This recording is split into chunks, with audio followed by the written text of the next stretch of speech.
Това събитие е началото на всичко, което познаваме, включително и на самите нас. Днес го наричаме големия взрив. То е самото рождение на Вселената, на всичко, което е. То е първата стъпка в еволюцията на съзнанието. То е първата крачка в еволюцията на самите нас. Цялата материя е била в тази точка по-малко от ядрото на атом.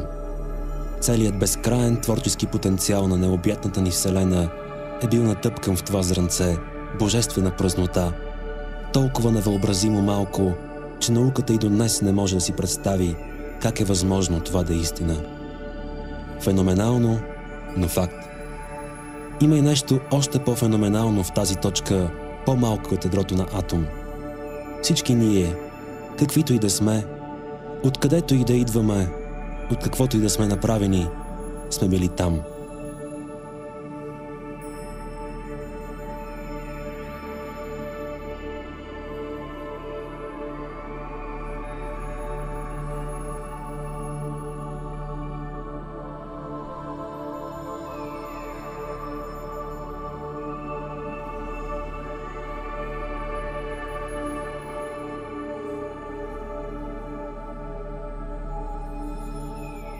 Преди 5 милиарда години бързо растящата Вселена от гигантски облак звезден прах, мъглавина, направена от водород и хелий, се формирала Слънчевата система.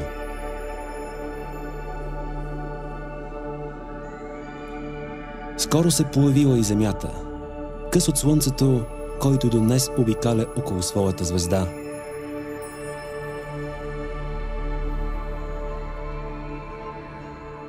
Горещи камъни обстрелвали повърхността на планетата ни в продължение на 250 милиона години. Вулкани изригвали, земни пластове се местели. Милиони години били нужни на земната повърхност да се охлади.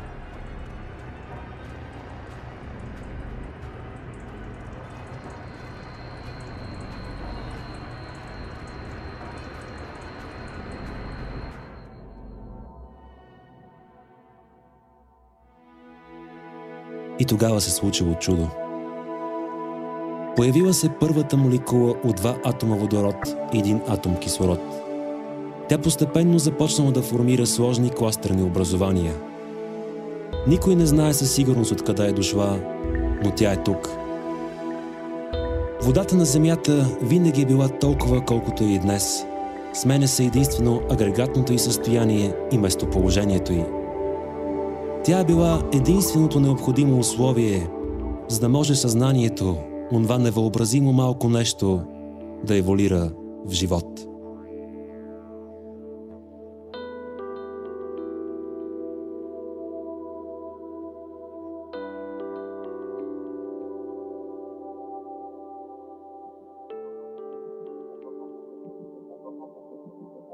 Преди 3,5 милиарда години се появили и първите клетки. Трябва ли им още няколко милиарда лета в земно време, за да започнат да общуват помежду си и да образуват по-сложни организми? Първият цикъл в еволюцията на съзнанието бил завършен. Преди 820 милиона човешки години започна вторият. Животът излязъл от водата. Динозаврите се появили и изчезнали заедно с почти всичко живо на Земята, за да дадат път на следващата стъпка в еволюцията – бозайниците.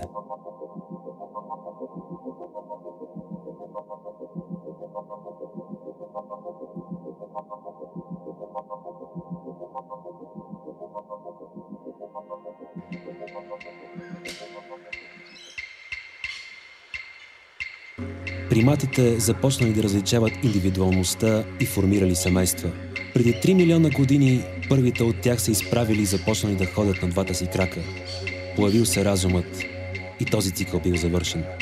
Дошъл ред на следващият. Човекоподобните започнали да взимат съзнателни решения и преди 1,5 милиона години открили как да палят огън. След 16 милиарда години еволюция, съзнанието най-сетне стигнало целта си. Въплатило се в Homo sapiens. Първите следи от него са от преди 160 хиляди човешки лета. Той бързо започнал да се издига на нови нива. Рисувал по стените на пещерите, в които живеел. Стъпка по стъпка човекът формирал култура. завършил и 5-тия цикъл. Колелото се завъртяло за 6-ти път. Родило се националното съзнание.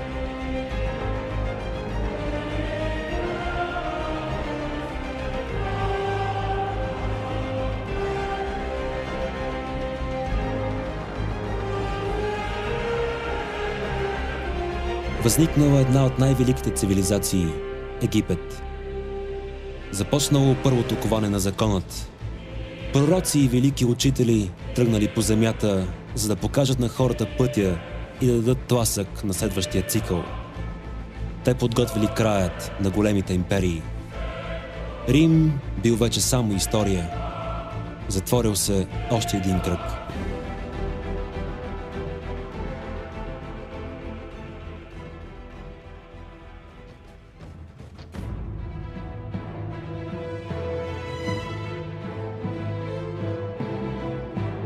Индустриалната революция дала началото на следващият. Цикълът на силата.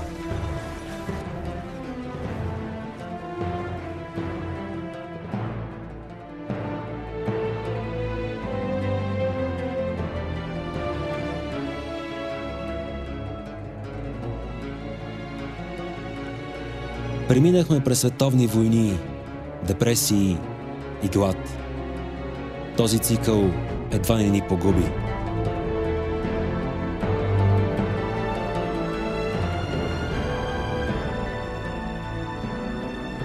Посрещнахме 20 век с полета на брата Райт и го изпратихме с Международна космическа станция.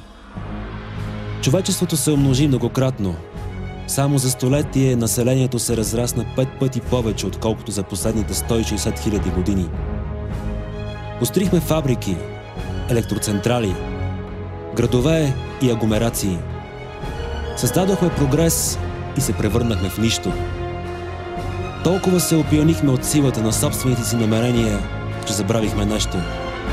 Забравихме най-важното. Забравихме къде сме в този свят.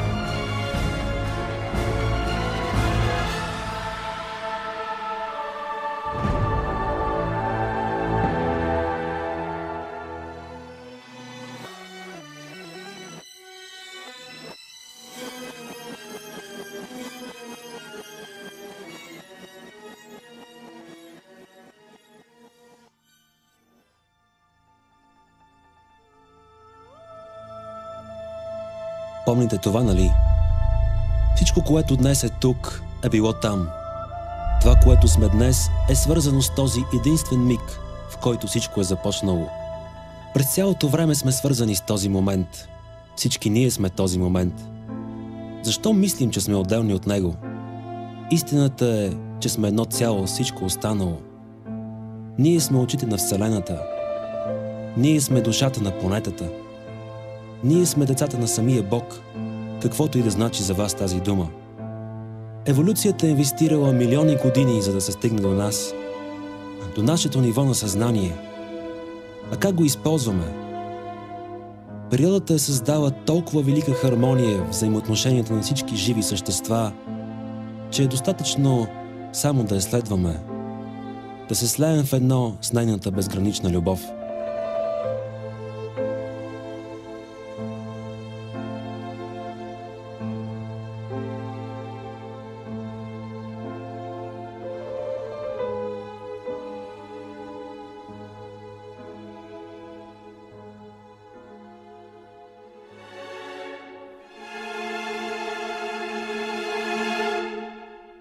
Човекът се е превърнал в най-зловещото и безпощадно създание, което живее тук. Човечеството ни е болно, гладно и нещастно. Макар да сме в 21 век, войните и насилствената смърт все още са ежедневие в обществото ни. По-лошото е, че точно както се отнасяме един към друг, така се отнасяме към планетата си. Това е и причината да страдаме толкова много като вид и като колективно съзнание. Планетата е наше външно тяло. Ние сме тази планета и тя е самите нас. Земята е живо същество, като нас. Тя диша през тревата и дърветата, пее с гласовете на птичките, гневи се с вулканите, ураганите, плаче с дъждовете и мисли с умовете на хората.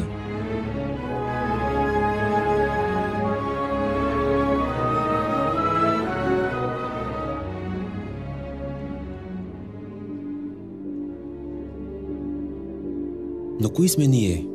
Човекът е съвършено същество. Цялата Вселена е едно вибриращо енергийно цяло. Ние сме част от него. Телата ни са общност от вибриращи молекули. Човешкото същество е отражение на тази хармония, на творческата матрица, която е в основата на цялата Вселена. Светът, в който живеем, всичко, което е пред очите ни, е изградено на прост принцип. Всичко се подчинява на това. И видимият и невидимият свят му следват, защото това е законът на самото сътворение. Това е принципът на фрактала. Цялата видима материя е построена на фракталният принцип или ефектът на холограмата. Ако разрежеш холографско изображение на 2 или повече части, всяка част дава пълният образ на цялото. Това е истината, която и съвременната наука приема. Фракталът е архетип, от който могат да бъдат изградени всички познати ни форми. Той е самоподобен и безкрайно подробен, независимо колко отблизо го гледаме. Дърветата са един от най-очевидните примери за фракталната природа на видимата реалност. От всяко клонче израства ново, от него следващо. Листата на дърветата са също фрактали. Крилете на тази боболечка също, както и крайбрежните ивици, или черупката на охлюва, както и молекулата на водата.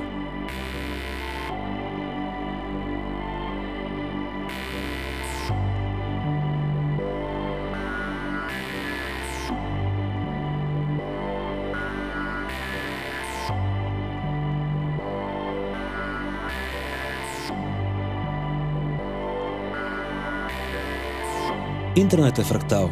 Постоянно растяща холографска мрежа от възможности. Два свързани компютъра, работещи заедно, правят мрежа. Повторението на принципа прави мрежата по-голяма и по-голяма и по-голяма. Твоето тяло е също фрактал. Една клетка се свързва с друга клетка, за да работят заедно в сътрудничество, за да съществува твоето физическо тяло. Системи от клетки работят в хармония с други системи от клетки, за да се движиш нормално и да можеш да дишаш. 50 трилиона малки същества, които с чувство на превъзходство и върховенство наричаш едноклетъчни, работят в любов и разбирателство всеки миг, за да поддържат живота ти в тази реалност.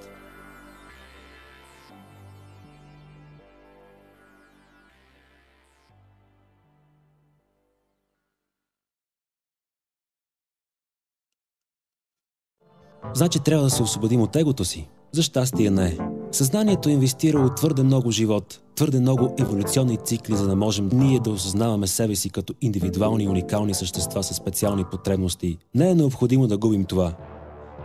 Но е критично нужно да опитомим човешкото его, защото иначе то ще ни погуби.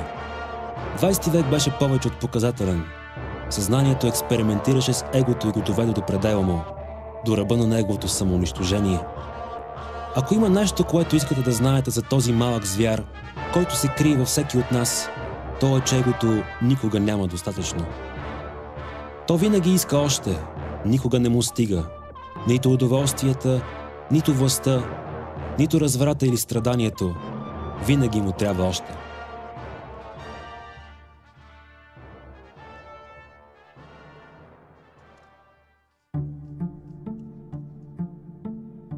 От 1999 насам сме в 8-я цикъл от еволюцията на съзнанието според календара на маите. Цикълът на силата се затвори и даде път на етиката. Маите делят всеки оборот на 7 дни и 6 нощи. Позната метафора, нали? Къде ли сме чували това за 7-те дни?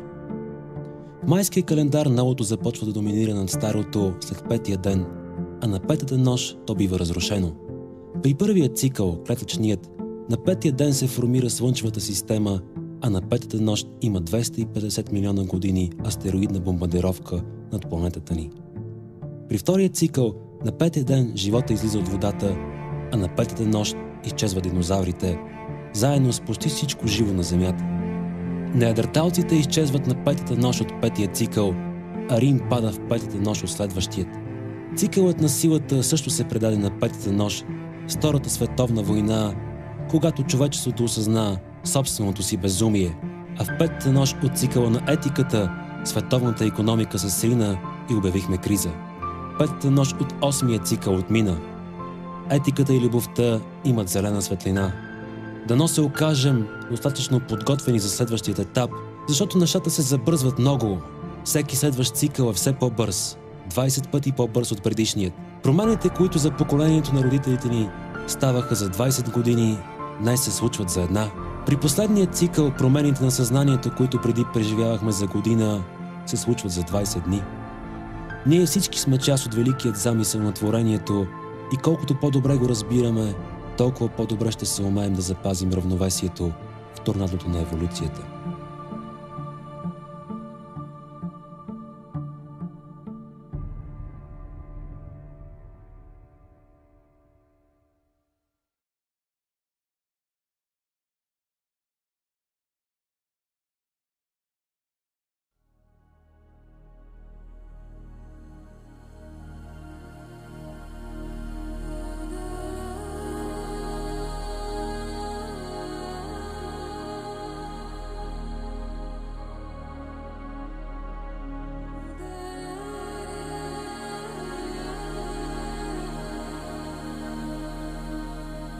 Какво да направим? Можем ли да се измъкнем от затвора на вечно изискващото его? Можем ли да се освободим от страданието и да живеем в хармония с принципа на сътворението, с вечната и създателна любов, която някак си често ни отбягва? Разбира се, че можем, заложено е в нас. Стремежа да се освободим и да пречистим ума, тялото и душата си е кодиран в гените ни.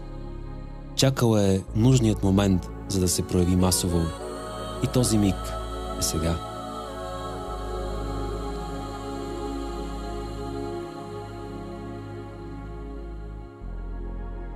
Човекът има 3 аспекта, които може да развие, за да израсне над страданията, които егото му е причинило и вероятно продължава да му причинява.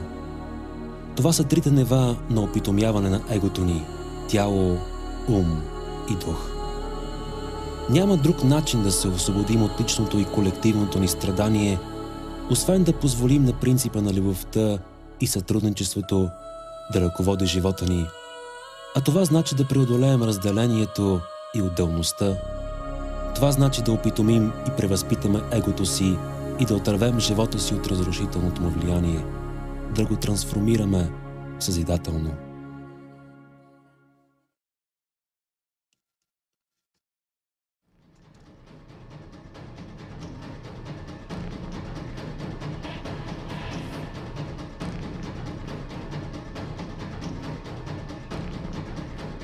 Информационната и химическа среда, в която живеем, е неописуемо замърсена от собствената ни дейност. Тъне в мизерия, отрови и бацили. Болестите са се превърнали в обичайно и нормално състояние за човешкото същество.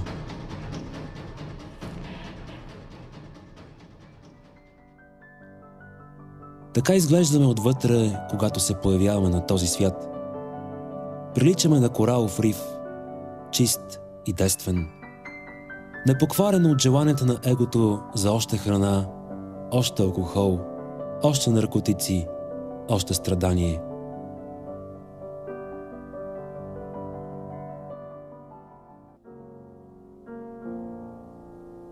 Такива ставаме в последствие. Носим следите на дългогодишна несъзнателност и съпротивление на принципа на хармонията.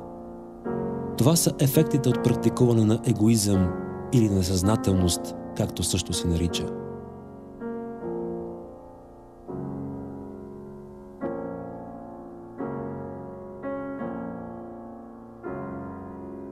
Храната, която ядем, трови телата ни, въздухът, който дишаме, водата, която пием, а когато тялото е замърсено, замърсен е умът, замърсен е и духът и човек не може да постигне просветление за принципът на любовта.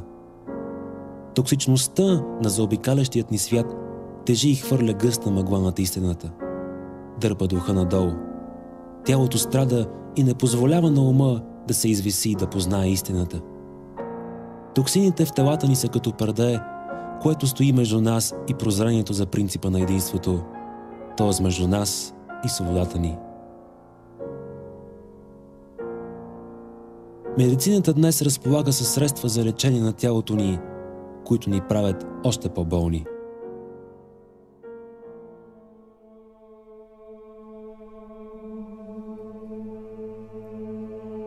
Много от нас отдавна усещат, че не могат повече да замърсяват тялото си и търсят алтернативи. Алтернативи има. Днес разполагаме с апарати, които буквално правят дренаж на организма ни. Измислени са и машини, които пречистват храната ни от паразити и бактерии, причинители на всевъзможни болести и знайни и незнайни разположения на физическото тяло. Стигнали сме и до много алтернативи на фармацевтичната медицина, които многократно превъзхождат ефективността на стандартните лекарства.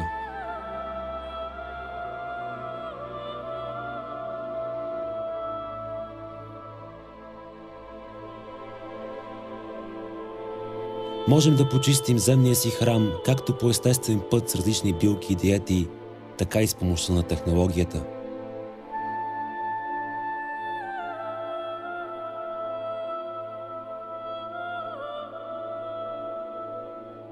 Точно както цялата ни красива планета, и нашите тела са направени предимно от вода. Тя е най-разпространеното вещество на Земята, а ние знаем толкова малко за нея. Тя има памет и записва не само енергийните структури около себе си, а и нашите мисли и емоции. Нашият мозък е онова, което носи спомена за нас и нашите преживявания, за целият ни съзнателен живот, а той в своята същност е предимно вода.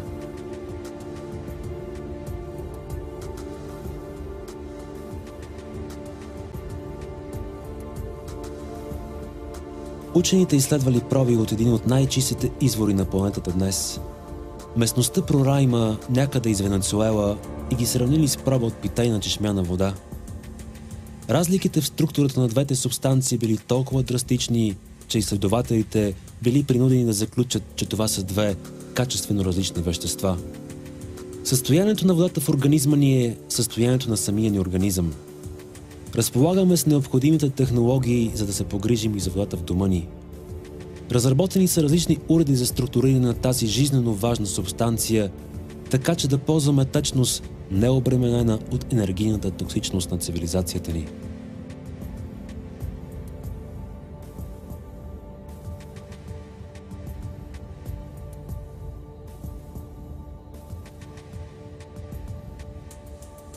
Въздухът, който дишаме, е следващият ключов фактор, от който се нуждае организма ни. Тялото ни има нужда да бъде снабдено обилно с кислород, за да могат 50 трилиона клетки да функционират в хармония и да не позволяват на болестите да надвият организма.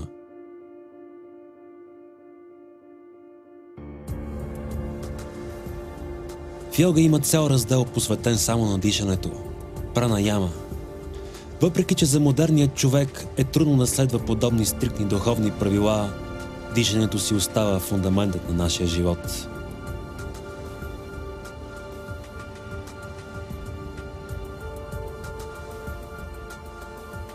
Затова цивилизацията ни е измислила начини да пречистваме и въздуха около себе си и да го обогатяваме с иони и озон, така необходими за здравето на нашето тяло и почти липсващи в мегаполисите на модерния свят.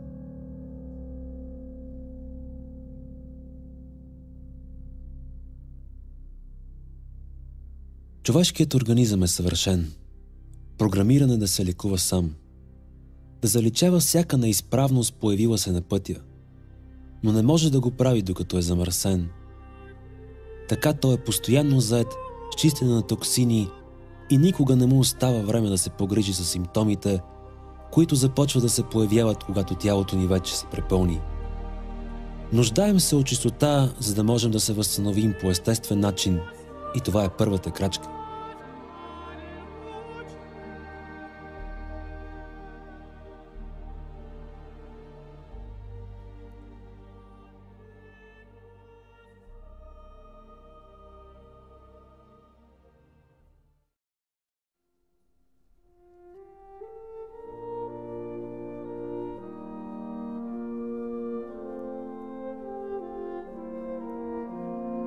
Следващата стъпка е умът. Действителност, нашият мозък не създава мисъл. Той е инструмент, който мисълта използва. Подобно на телефонна централа, той започва да функционира едва когато по него се провеждат разговори. Неговата чистота е критерият за това какви мисли могат да преминат оттам, оставяйки толкова първични и чисти, колкото са били тогава, когато са се създали. Вместо разкъсани, както при нарушена телефонна връзка. Най-големият ти враг се крие по-близо, отколкото предполагаш, беше казал Цезар. Малцина се сещат да потърсят проблема в себе си, вместо другите, както сме свикнали да правим. И тъй като мисловният процес е непрестанен, а и движеща сила на развитието ни, не е необходимо да се отказваме от него. По-скоро е нужно да се научим как да го използваме в съответствие с принципа на любовта. Достатъчно е да сменим нагласата му.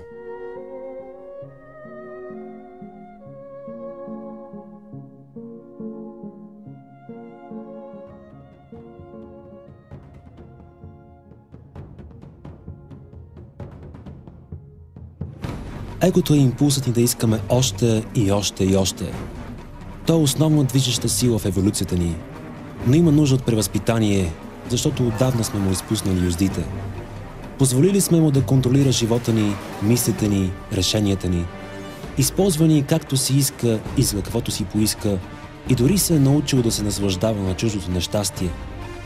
Станало е самите нас, промъкнало се дълбоко докато спим и не иска да се събудим, защото то ще трябва да умре.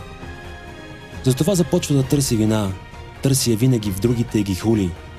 Изведнъж те стават виновни за неговата незадоволеност и незавършеност. После започва да гони тези други, да ги убива, да ги наказва и да търси отговорност в тях.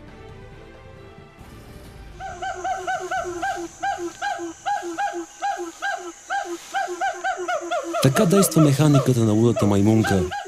Такъв е и механизма на нашия ум.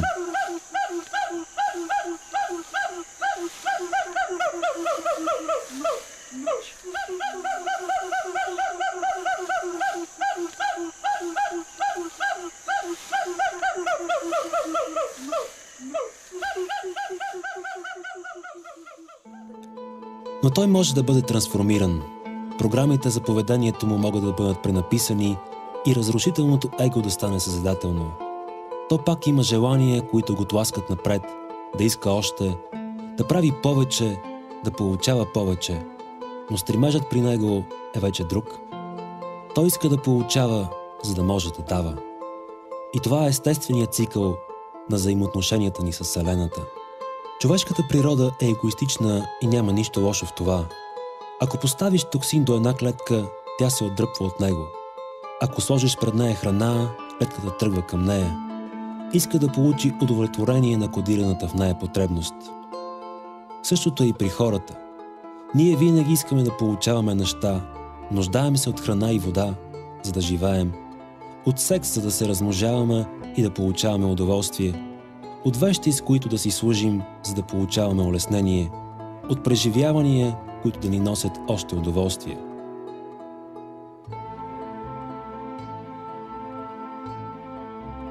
Тревичките и дърветата отразяват същият принцип и те през цялото време получават светлина от слънцето, вода от дъжда, вещества от почвата.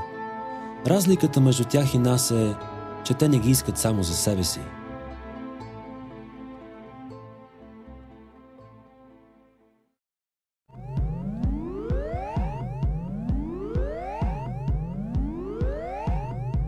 А разрушителното в нас е алчно и лакомо.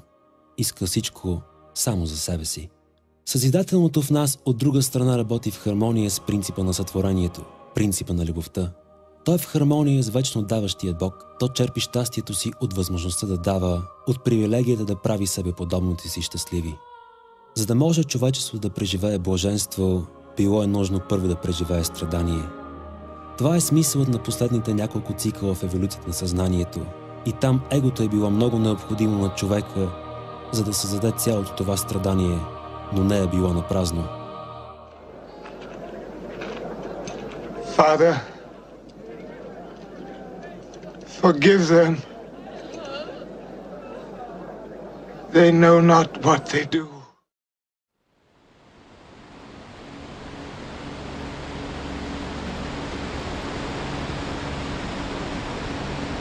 Вече е време да се освободим от невежеството и можем да го направим, като пречистим телата и мислите си, като се потопим в тишината на укротеният ум.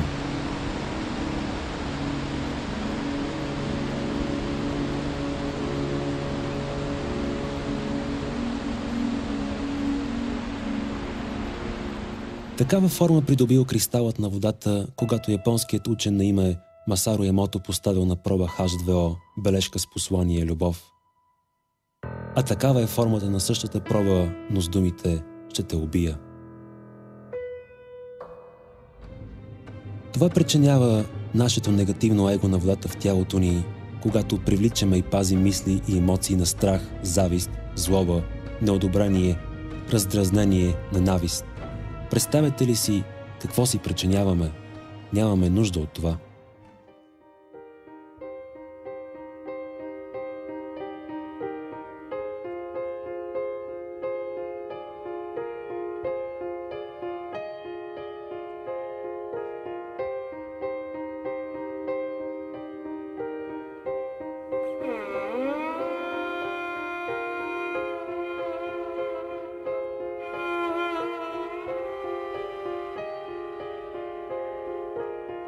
Най-доброто, което можем да направим за себе си и за света днес, е да започнем да мислим позитивно и да правим Вселената и планетата като гостоприемни, каквито те са в действителност.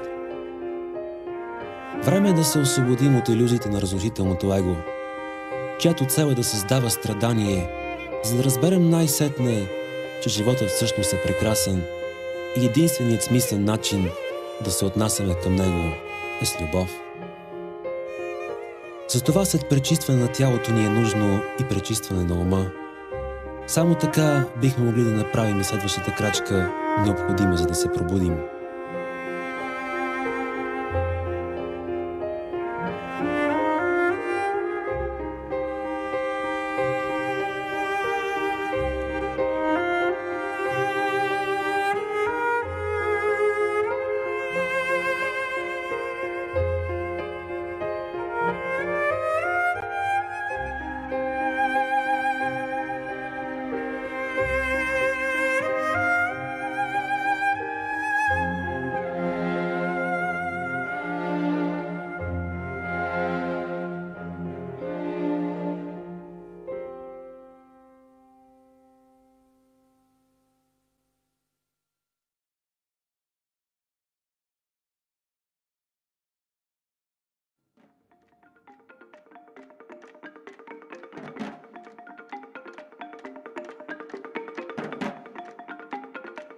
Това е последното стъпало по пътя на човечеството към просветлението. Последната крачка на прага на рая, който ни очаква през 2012. Човешките души са свързани като цялостност. Наречете, ако щете, колективно съзнание. Макар тяло да изглежда, че сме отделни един от друг, ние всички сме свързани в умовете и душите си. Индивидът съществува за развитието на душата. Личността е проекция на човешката душа и е част от нея. Когато сме свързани с това по-висше ниво на осъзнаване на себе си, ние сме завършено човешко същество. Преди това просто съществуваме.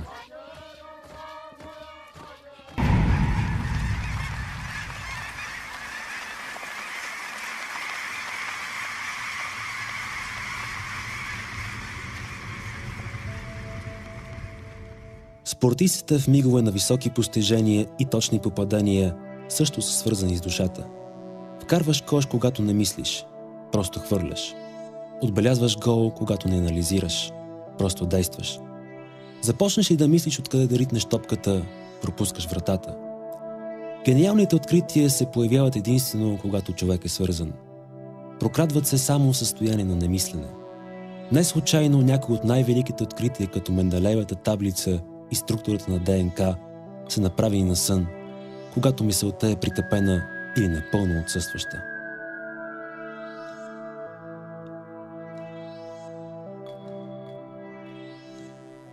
За да преживеем автентичната си природа, необходимо е да отидем изцяло отвъд егото, отвъд мисловният процес в главата ни.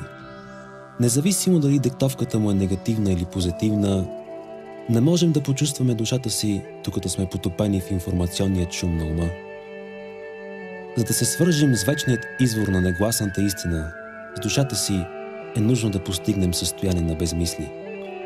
Колкото по-често сме в това състояние, толкова по-лесно ще ни бъде да чуваме напътствията на душата си. Буда ни насочва към това още преди 2600 години. Исус ни показва същото, когато говори за Царството Божие, което е вътре в нас. Това е измерението на покоя, до което всички имаме достъп във всеки един момент. Достатъчно е да се обърнем към себе си, навътре, и да слушаме, но не мислите си, а паузите между тях.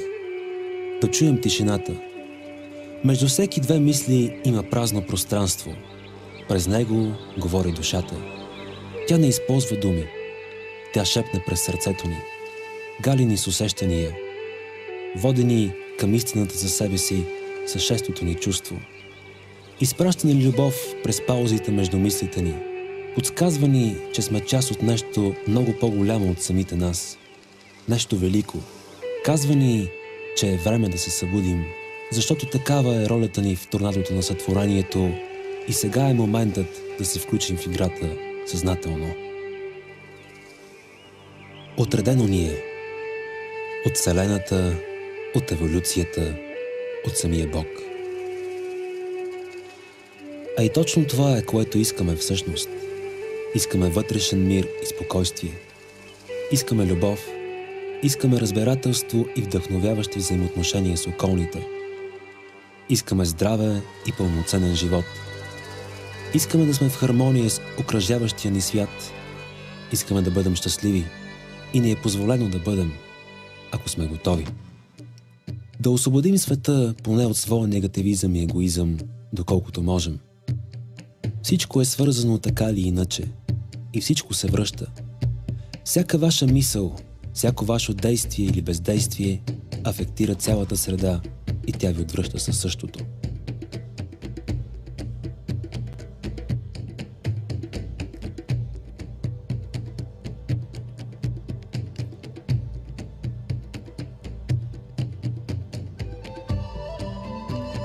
Нека да дадем светлина първо на себе си. Да изчистим първо телата си, за да си осигурим и чист ум за мислите си. Да си възвърнем връзката с душата си. Да се издигнем над егото и да станем негов господар, вместо роб. Да дадем начало на новия цикъл, който е началото на нова ера. Ерата на любовта.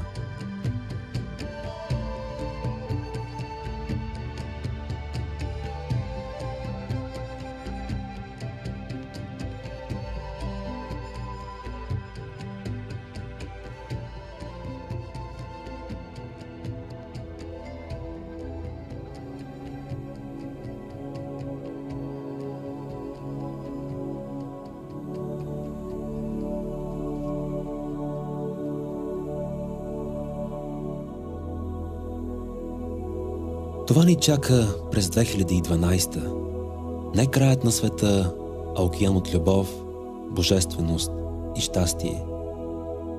Повече, отколкото можем да си представим.